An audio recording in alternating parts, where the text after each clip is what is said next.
mohon doa restunya dari semua masyarakat dan rekan-rekan sekalian. Semoga perjalanan kami lancar berangkat, lancar acara, dan lancar sampai kembali ke tujuan.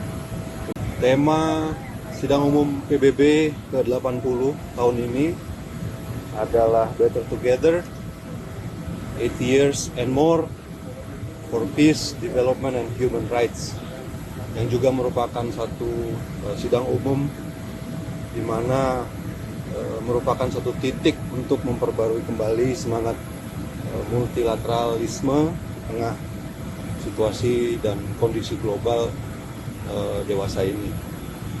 Bapak Presiden rencananya akan berada di New York sampai dengan tanggal 23, menghadiri beberapa agenda, utamanya nanti ada agenda tentang two-state solution pada tanggal 22 September, yang kemudian akan dilanjutkan dengan acara pembukaan dan debat pada sidang umum tanggal 23 September.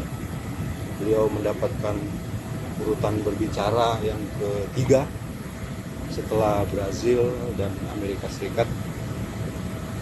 Kemudian nanti juga akan ada beberapa agenda pertemuan